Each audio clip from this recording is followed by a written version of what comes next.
Durante mucho tiempo, los antibióticos han sido una de las herramientas más efectivas en medicina para tratar infecciones bacterianas, permitiendo que enfermedades que antes podían complicarse se resolvieran en cuestión de días.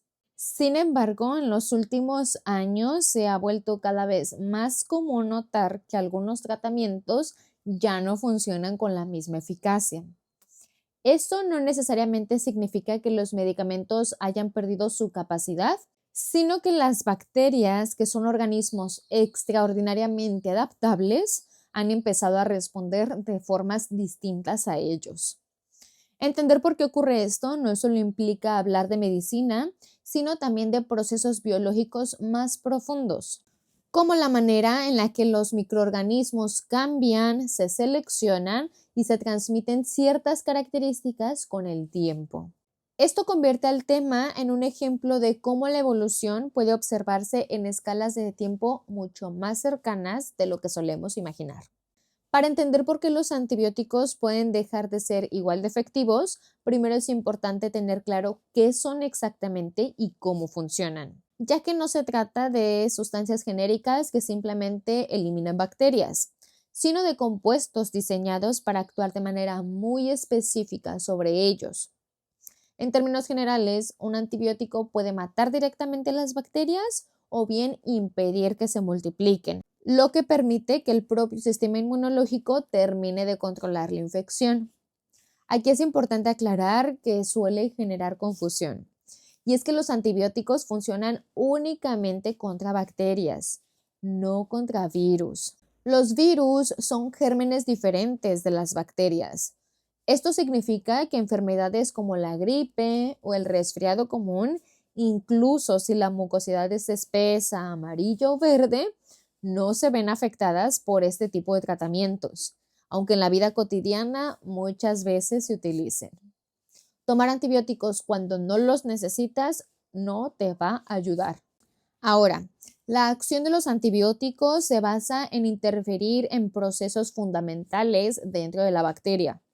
Algunos antibióticos actúan impidiendo la formación de la pared celular, que es una estructura esencial para que la bacteria mantenga su forma y estabilidad, como ocurre con medicamentos derivados de la penicilina. Otros antibióticos bloquean la síntesis de proteínas, que son indispensables para prácticamente todas las funciones celulares. Y otros antibióticos interfieren directamente con la replicación del material genético, afectando su capacidad de reproducirse. Si lo pensamos en términos un poquito más cotidianos, es como si en lugar de atacar una imprenta de libros desde afuera, intervinieras desde adentro con distintos puntos críticos de funcionamiento, como debilitando la estructura, cortando la luz, deteniendo la maquinaria o impidiendo que se genere una producción, hasta que finalmente deja de operar con normalidad. Además, existe una diferencia importante entre los antibióticos que matan directamente a las bacterias, que son los bactericidas, y hay otros que nada más detienen su crecimiento, y son los bacteriostáticos. Y en estos, el papel del sistema inmunológico del cuerpo es especialmente relevante para terminar de eliminar la infección, mostrando que el efecto de un antibiótico no depende únicamente del medicamento en sí, sino también del contexto biológico en el que actúa. Cuando se dice que un antibiótico ha dejado de funcionar, es común pensar que el cuerpo se ha acostumbrado al medicamento, pero en realidad lo que ocurre es un cambio en las bacterias mismas, ya que la resistencia bacteriana se refiere a la capacidad que tienen algunas de ellas para sobrevivir a un antibiótico que antes era efectivo. Esto implica que el problema no está en el paciente, sino en cómo estos microorganismos han modificado su respuesta frente al tratamiento. Esta capacidad de resistencia no surge de una sola forma, sino a través de distintos mecanismos que las bacterias pueden desarrollar con el tiempo. Entre ellos se encuentran los sistemas conocidos como bombas de expulsión, que actúan como si la bacteria tuviera pequeños mecanismos de limpieza capaces de sacar el antibiótico al exterior antes de que alcance una concentración suficiente para hacer efecto dentro de la célula. A esto se suma otro mecanismo relevante, que es la producción de enzimas capaces de descomponer o inactivar el medicamento. Significa que la bacteria no solo se defiende, sino que literalmente puede descomponer el medicamento antes de que actúe, como ocurre con algunas enzimas que rompen estructuras claves de ciertos antibióticos, impidiendo que cumplan su función. También existen cambios más sutiles, pero igual de efectivos, como modificaciones en los sitios de acción, es decir, en las estructuras específicas a las que el antibiótico normalmente se uniría para ejercer su efecto, de tal forma que aunque el fármaco esté presente, ya no encaja correctamente y pierde su capacidad de interferir con los procesos bacterianos, reduciendo significativamente su eficacia. Incluso en algunos casos, las bacterias pueden desarrollar rutas metabólicas alternativas o modificar la forma en la que transportan sustancias hacia el interior de la célula, lo que les permite evitar el impacto del antibiótico sin necesidad de eliminarlo directamente. Si lo pensamos en conjunto, es como si frente a un mismo tipo de ataque, el sistema al que se quiere afectar no solo aprendiera a bloquearlo, sino también encontrara distintas formas de esquivarlo, neutralizarlo o adaptarse para que deje de ser una amenaza. Lo que explica por qué la resistencia no depende de un solo cambio, sino de una combinación de estrategias que pueden aparecer y acumularse en el tiempo. Para entender por qué la resistencia bacteriana puede aparecer y expandirse con relativa rapidez, es útil verlo como un proceso paso a paso que ocurre constantemente a nivel microscópico. Dentro de una población de bacterias, nunca todas son idénticas, sino que existen pequeñas variaciones genéticas, de modo que algunas pueden tener mutaciones que por casualidad les dan cierta ventaja frente a un antibiótico. Cuando ese antibiótico entra en acción, las bacterias que son sensibles mueren o dejan de multiplicarse, pero aquellas que poseen una característica que les permite resistir, sobreviven. Al quedar con menos competencia por recursos, comienzan a reproducirse con mayor facilidad, dando lugar a una nueva población en la que la resistencia es más frecuente. Este proceso responde a un principio fundamental de la selección natural descrito por Charles Darwin, en el que las características que favorecen a la supervivencia tienden a mantenerse y propagarse con el tiempo. Sin embargo, a diferencia de lo que solemos imaginar cuando pensamos en evolución, aquí no estamos hablando de millones de años, sino de cambios que pueden ocurrir en periodos muy cortos de tiempo debido a la rapidez con la que se multiplican las bacterias. Cuando digo periodos cortos, me refiero a horas o a días. Muchas bacterias pueden dividirse cada 20 minutos a una hora en condiciones favorables. Es decir, en 24 horas podrían ocurrir entre 20 y 70 generaciones bacterianas, algo que en organismos como en los humanos tomaría cientos o miles de años. Regresando un poquito a la selección natural y poniéndolo a una analogía, es como si se tratara de un tamiz extremadamente selectivo, en el que solo logran pasar aquellos individuos que ya tenían una ventaja desde el inicio. Y una vez que pasan, son ellos los que determinan cómo será la siguiente generación. Esto explica por qué después de varios ciclos de exposición a antibióticos, la población bacteriana puede volverse predominantemente resistente. Aunque la resistencia bacteriana puede surgir de manera natural como parte de la variación genética, la forma en la que utilizamos los antibióticos influye directamente en qué tan rápido se desarrolla y expande este fenómeno, ya que en la vida diaria existen varios factores que aumentan la probabilidad de que las bacterias resistentes sobrevivan y se vuelvan predominantes.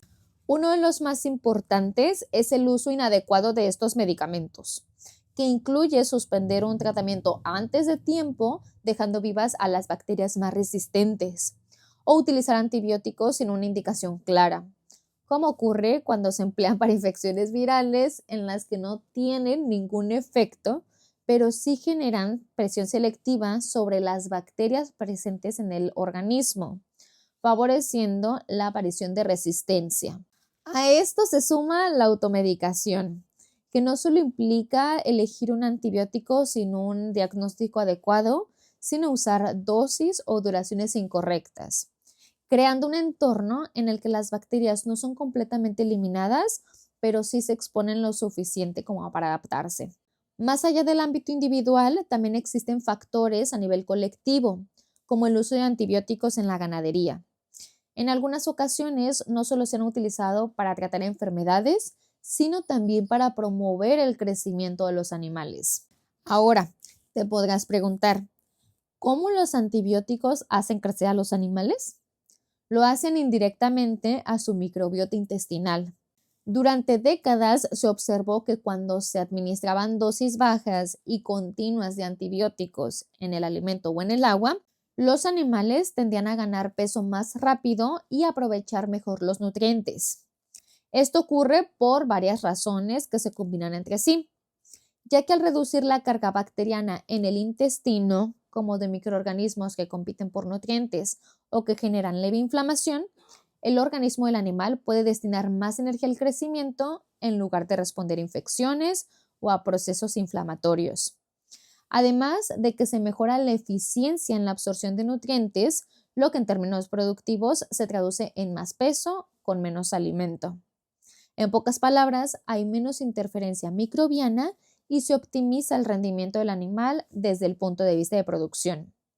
Pero el uso continuo y a bajas dosis crea el escenario ideal para la selección de bacterias resistentes, porque no elimina por completo los bichos, sino que los expone de forma constante al antibiótico, favoreciendo que sobrevivan algunas, facilitando la aparición de bacterias resistentes que pueden transferirse a los humanos a través de los alimentos, contacto directo o el ambiente. Por otro lado, tenemos los entornos hospitalarios que representan un escenario particularmente relevante, ya que en ellos se concentra un uso intensivo de antibióticos, que junto con pacientes más vulnerables genera una alta presión selectiva que favorece la supervivencia de bacterias altamente resistentes, convirtiendo estos espacios en verdaderos criaderos donde la resistencia puede desarrollarse y consolidarse con mayor rapidez. Un ejemplo claro de esto es el caso de MRSA o SARM. ¿Qué significa? Staphylococcus aureus resistente a la meticilina.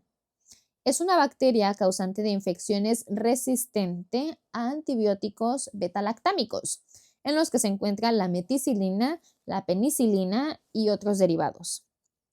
En condiciones normales, muchos antibióticos funcionan uniéndose a proteínas específicas que participan en la construcción de la pared celular bacteriana. Sin embargo, con este caso de MRSA, la bacteria ha adquirido un gen conocido como MECA, que le permite producir una versión modificada de esta proteína. Es decir, el antibiótico ya no puede unirse correctamente, haciendo que el mecanismo de acción del medicamento quede bloqueado. El antibiótico no deja de entrar a la bacteria, sino que ya no encuentra el punto de ataque y se vuelve ineficaz. Y dándote unos detalles más, te digo que comienza frecuentemente como una infección en la piel, como un grano o una herida infectada, y puede volverse dolorosa, roja y caliente. Se propaga por contacto directo con piel o al compartir objetos personales contaminados como toallas, rastrillos, entre otros. Hasta ahora te he hablado de cómo las bacterias pueden volverse resistentes a través de cambios propios, como mutaciones que les den alguna ventaja frente a algún antibiótico. Pero hay un aspecto en el que las bacterias no evolucionan solo de manera individual, sino también pueden compartir información genética entre ellas, lo que acelera enormemente la propagación de la resistencia. Este proceso se conoce como transferencia horizontal de genes. Y a diferencia de lo que ocurre en organismos más complejos, donde la información genética solo se transmite de generación en generación, en las bacterias puede ocurrir directamente entre individuos, incluso entre especies distintas, a través de estructuras llamadas plásmidos. Los plásmidos son pequeños fragmentos de ADN circular que existen dentro de muchas bacterias, pero son independientes al ADN principal, es decir, del cromosoma bacteriano.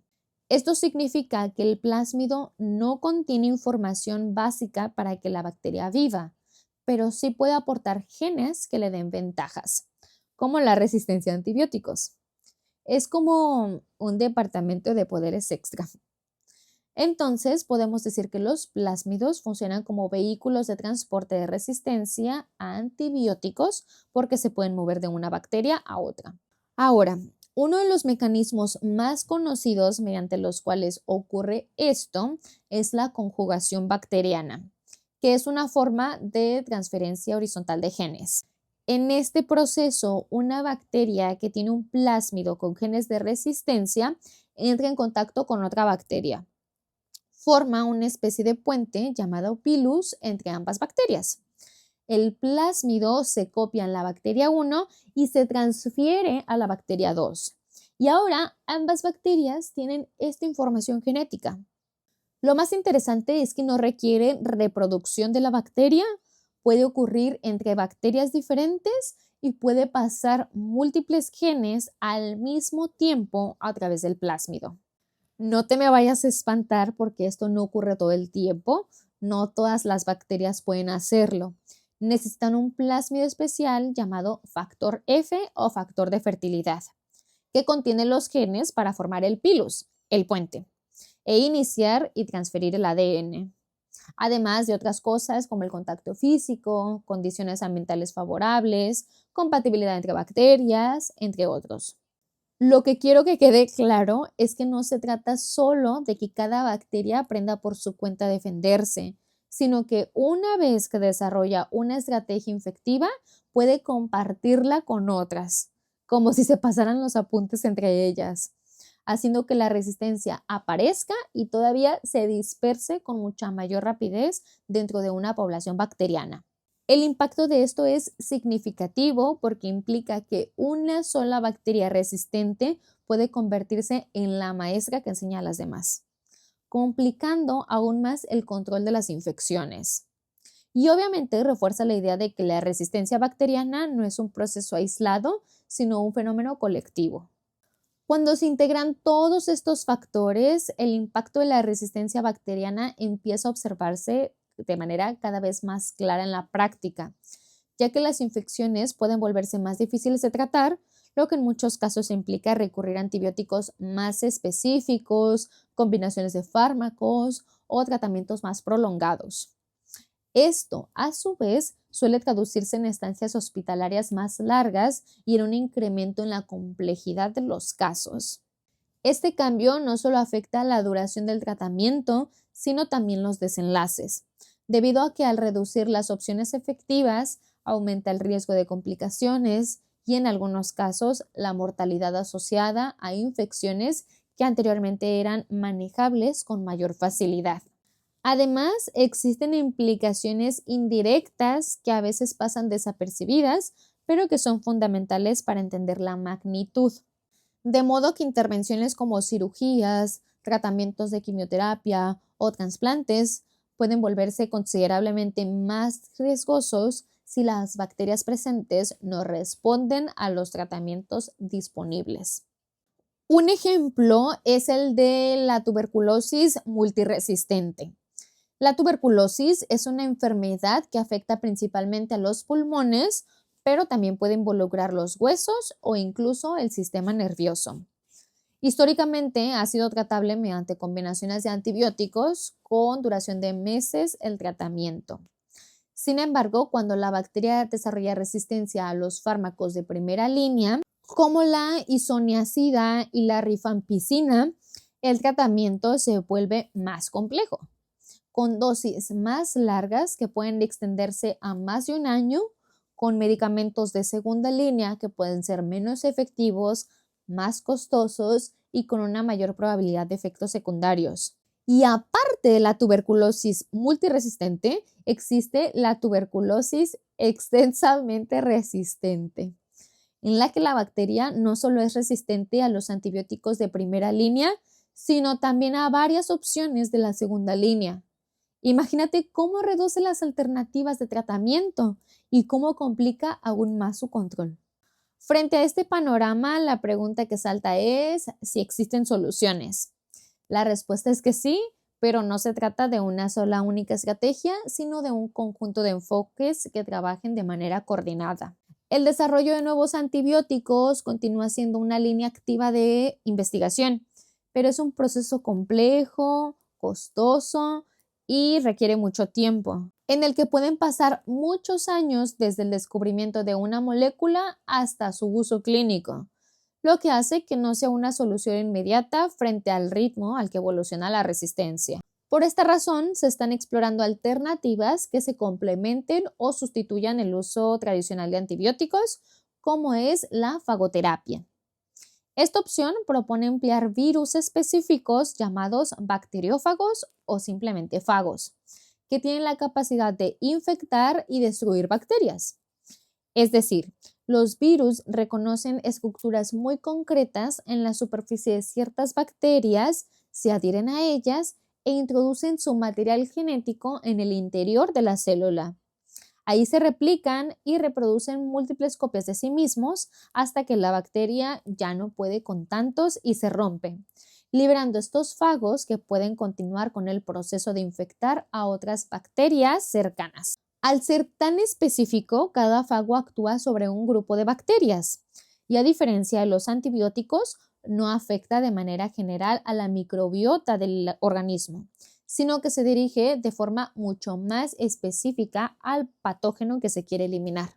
Pero por esta misma especificidad, tienes que saber bien qué bacteria vas a combatir, lo cual implica tiempo y dinero para el tratamiento personalizado. Más allá de las innovaciones, una parte fundamental de la solución se encuentra en cómo utilizamos las herramientas que ya tenemos.